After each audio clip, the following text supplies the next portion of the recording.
Some crimes become legends, none more chilling than the Zodiac Killer. In the late 1960s, he terrorized Northern California, turning peaceful places into scenes of horror. The Zodiac named himself, sending taunting letters and ciphers to newspapers, demanding attention. He claimed his identity was hidden in his codes, making the case a national obsession. Officially linked to 5 murders, he boasted of many more, always staying one step ahead of police. Despite massive investigations, his identity remains a mystery. The Zodiac was a ghost, appearing, terrifying, then vanishing. His story still fascinates and frustrates, a puzzle that endures. The Zodiac case remains one of America's greatest unsolved crimes.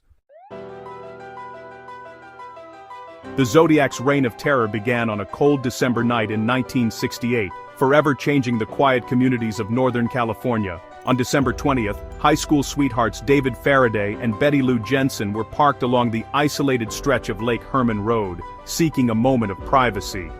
Their evening ended in tragedy when an unknown assailant approached their car and opened fire, killing them both in a brutal, seemingly random attack. There was no robbery, no evidence of sexual assault, and no clear motive, just senseless violence that left investigators baffled and the community gripped by fear. The randomness of the crime sent shockwaves through the area as people wondered if anyone could be next. Months later, on July 4, 1969, the killer struck again. This time, the target was Blue Rock Springs Park, a popular local hangout.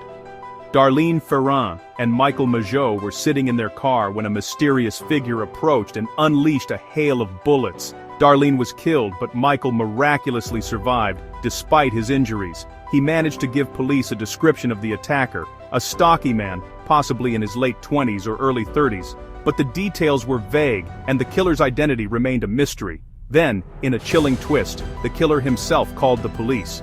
Speaking in a calm, almost detached voice, he confessed to both attacks, providing details only the murderer could know. He made it clear that these crimes were connected, and that he was just getting started. This brazen phone call marked a turning point in the investigation. The killer wasn't just seeking victims. He wanted to be heard, to taunt the police and the public, and to ensure his actions would never be forgotten. Soon the Zodiac began sending cryptic letters and ciphers to newspapers, demanding they be published on the front page. He wasn't just a murderer. He was orchestrating his own legend, weaving fear and mystery into every message. Unlike other criminals, the Zodiac's need for recognition and notoriety set him apart. He wanted to be infamous, to be the name on everyone's lips, and to control the narrative of his own story. The media frenzy that followed only fueled his ego. He craved the spotlight as much as he craved violence, and the public's growing fear became part of his twisted game. As news of the Zodiac spread, anxiety gripped the region. People began locking their doors, forming neighborhood watches, and looking over their shoulders, knowing a new kind of threat was stalking the night. The Zodiac's reign of fear had only just begun, and the shadow he cast would haunt California for years to come. In the weeks following the terrifying Blue Rock Springs attack, the community was still reeling from shock and fear. The sense of safety that once blanketed the quiet neighborhoods had been shattered, replaced by a growing unease that crept into daily life. People locked their doors, whispered about the killer, and waited anxiously for any news. Then, 3 major newspapers received chilling, anonymous letters that would change the course of the investigation forever. The mysterious writer claimed responsibility for the recent murders, including gruesome details that only the true killer could have known. These confessions sent a wave of panic through the city, confirming everyone's worst fears. The letters weren't just confessions, they were threats. The author demanded that his words be published on the front page, warning that more violence would follow if his demands were ignored. Each letter contained a piece of a complex cipher, a cryptic puzzle that promised to reveal the killer's identity if solved. The ciphers were intricate, filled with strange symbols and patterns, taunting both the police and the public. The public was instantly captivated and deeply terrified. News of the letters and ciphers spread quickly, dominating headlines and conversations. People everywhere tried to make sense of the killer's twisted game.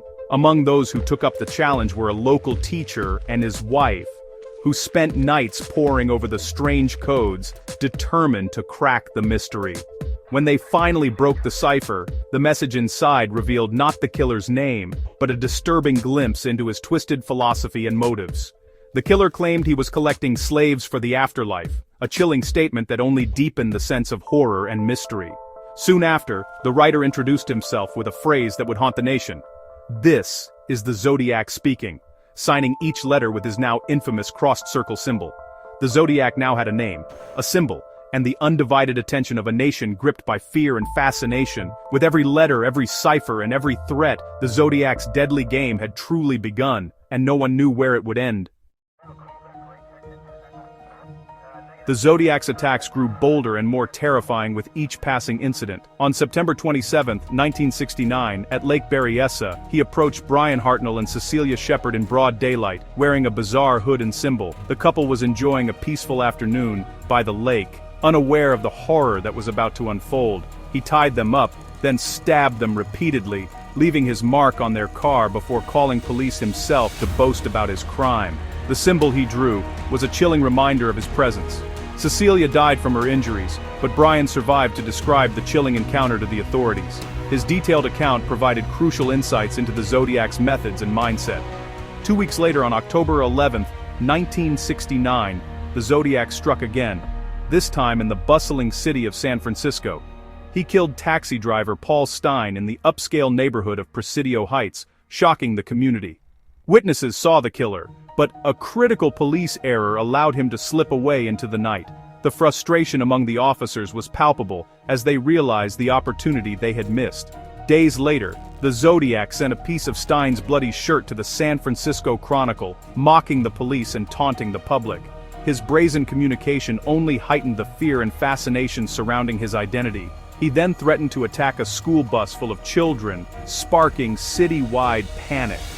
The thought of innocent children being targeted by such a ruthless killer was unbearable for many.